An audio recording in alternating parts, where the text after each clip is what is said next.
Captain Liberty had been ready for a long time.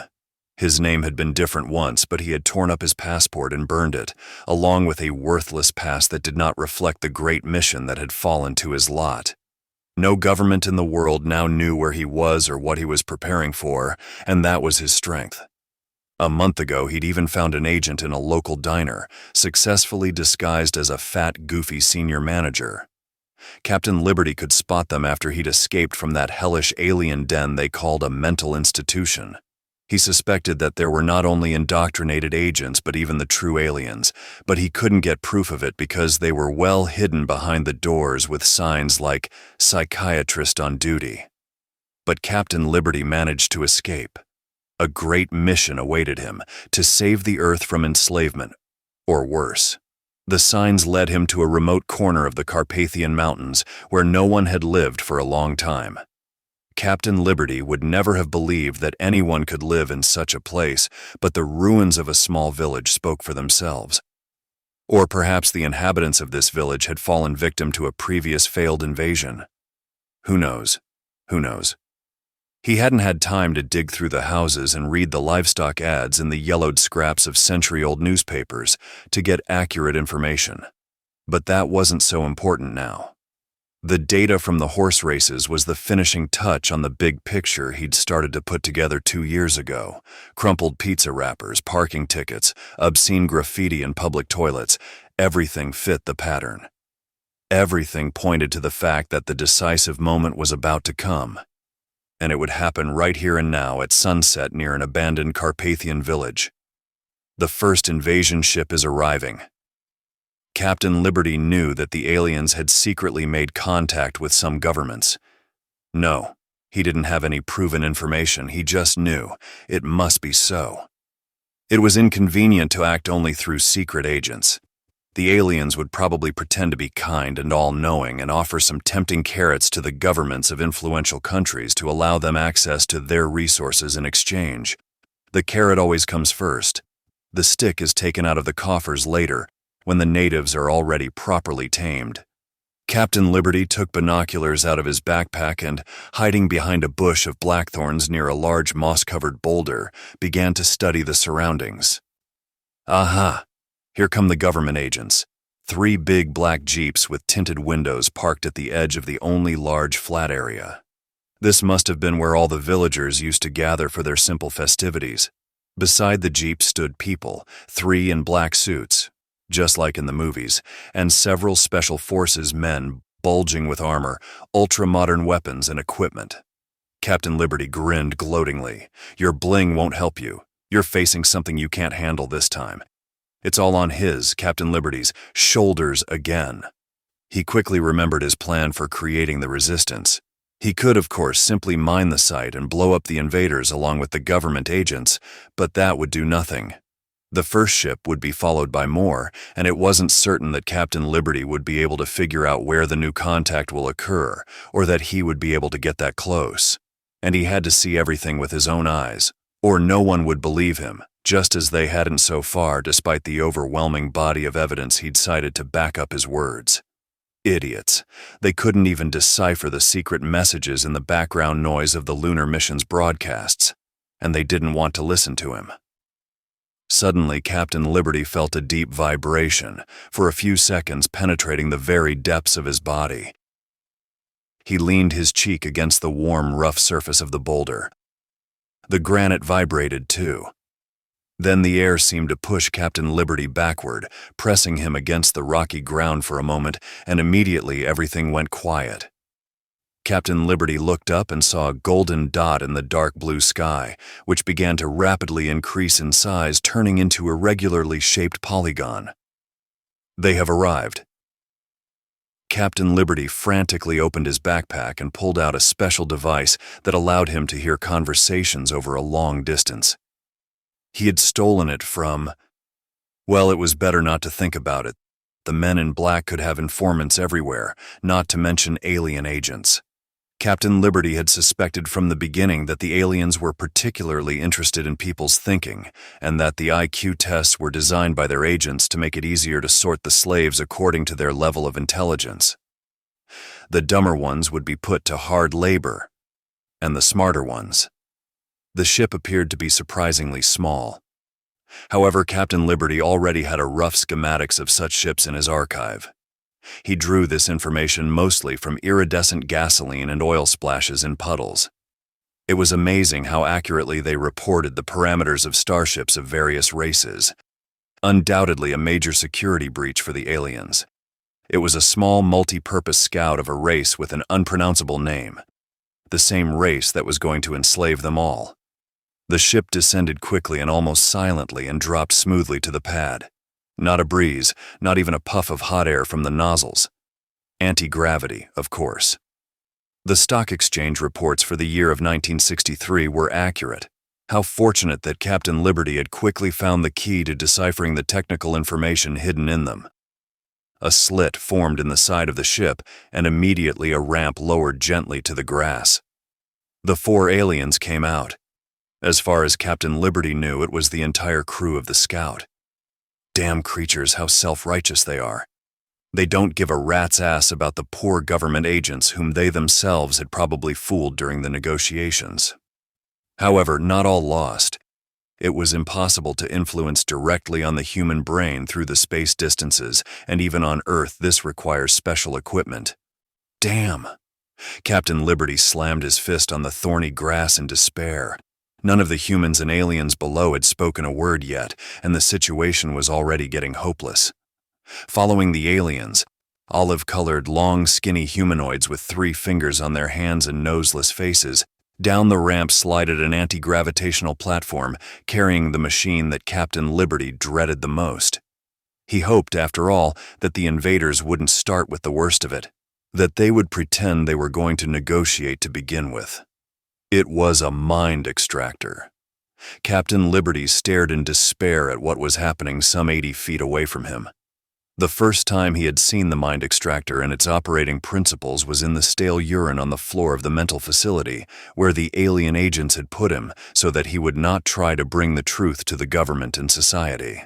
It was the realization of what fate the invaders were preparing for humanity that gave him the strength to escape from the trap and begin preparing for defense. But even he wasn't prepared that the aliens will get right down to business. It's obvious that government agents, no matter how Captain Liberty feels about them, are not stupid people. Even the special forces had probably passed a serious selection on the intellectual level. Those were not some dumb grunts who only know how to march in formation and fire a machine gun at anything that moves. These men were probably as smart as the average university professor. And the aliens must have gotten hungry on their way to Earth. Captain Liberty was frantically thinking of what to do, but the time was quickly running out. The platform was almost at the required position between the aliens and the humans. The government agents must have mistaken it for some kind of translation device, because everyone looked at it and stepped closer. "You idiots, you're about to get eaten!" Sometimes old grudges have to give way before the higher interests of humanity. As soon as one of the aliens leaned over the console, Captain Liberty jumped up and with a wild shout of, "Everybody back! It's a trap! Get back!" rushed down the slope. He didn't know exactly what he was going to do, but he realized firmly that he might not get another chance. Once the invaders had eaten the minds of all the agents and special forces, they would become much stronger and would be able to use the knowledge of those they had eaten. It's now or never. Apparently, the process had already begun, and the Special Forces men had lost some of their vigilance. Only one of them began to turn toward Captain Liberty, hesitantly raising his weapon. The rest, like the agents in black, stood with their eyes closed and swaying in place. Some held their hands to their heads, as if trying to stop their consciousness from slipping away. The aliens, busy eating, didn't react immediately either, and Captain Liberty had time to run almost right up to them before they noticed him. One of the aliens raised a hand that held some kind of menacing-looking weapon, but Captain Liberty, like a soldier in a desperate fit of heroism saving his fellow soldiers, jumped and covered the device on the cart with his body.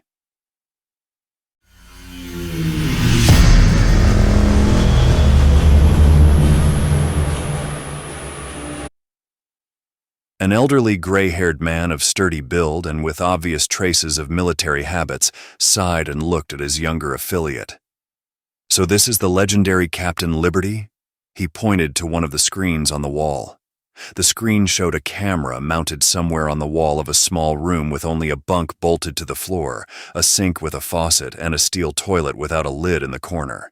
It was quite prison-like, though it was not in a prison, but in a complex of facilities that most of its employees and inhabitants did not even know existed.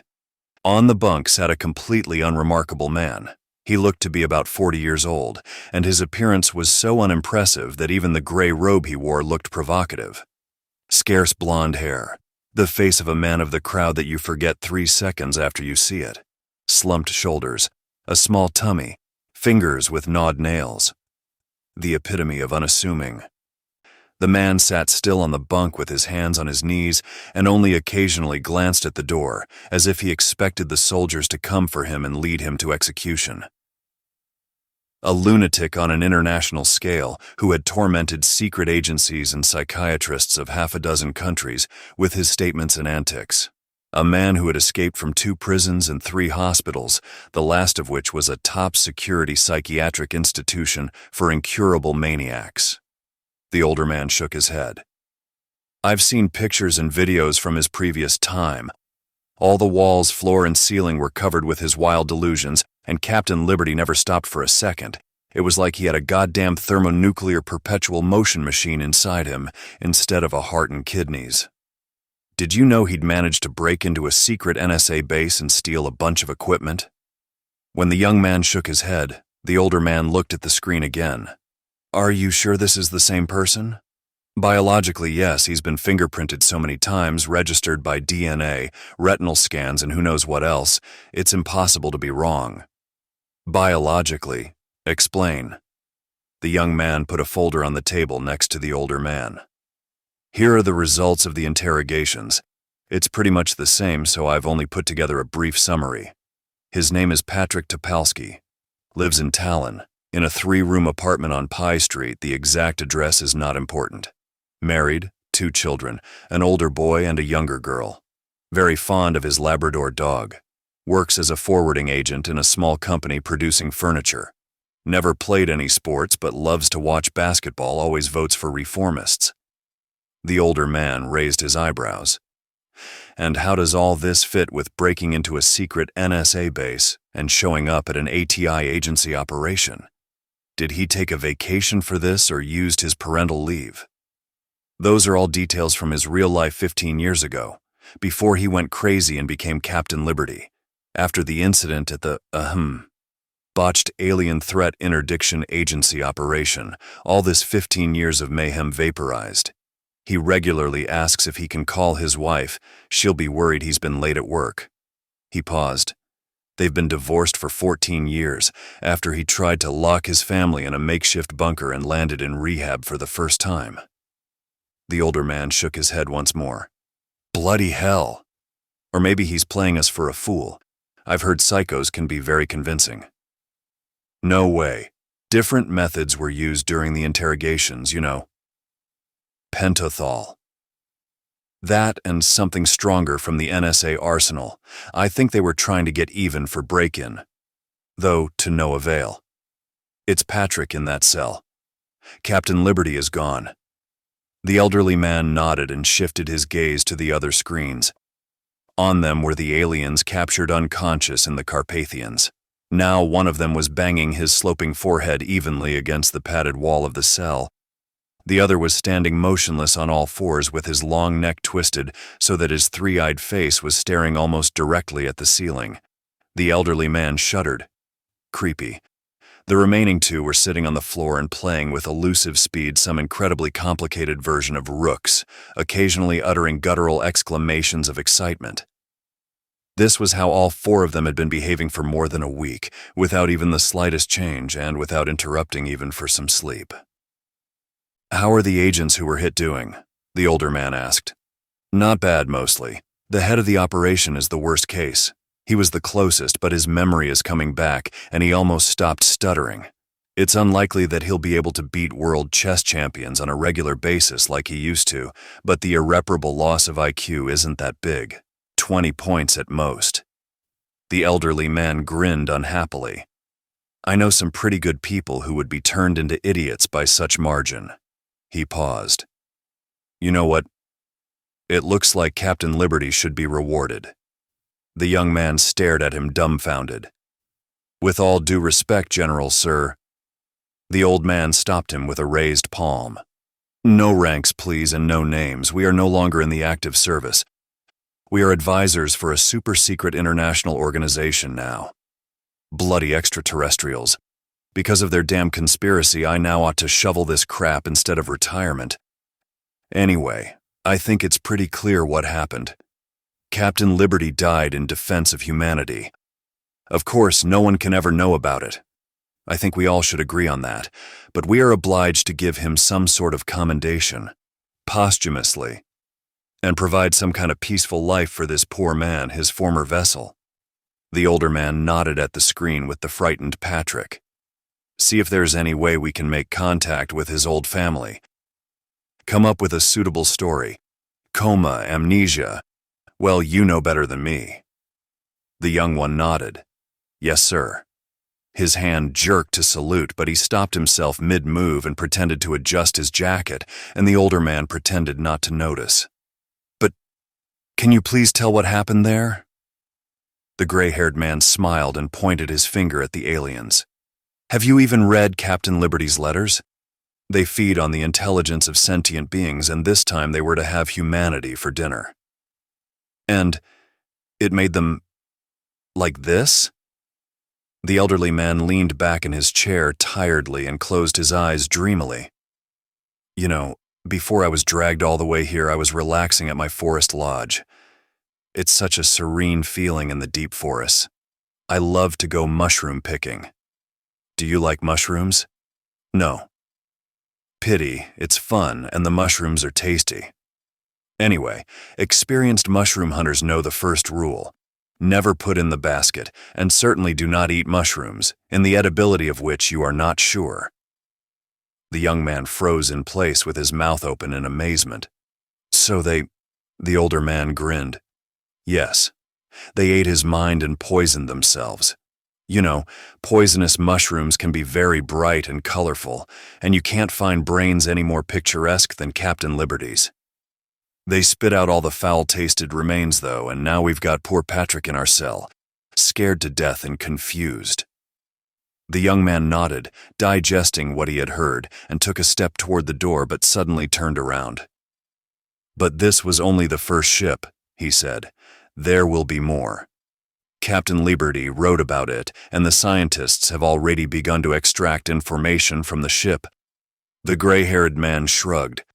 "Technically and scientifically wise, they are hundreds of years ahead of us. We can't match that. But I have an idea. If we can detect their new ships in advance, we can prepare a proper dinner for them." He paused. "I hope we have enough psychopaths to create for humanity a reputation of inedible species."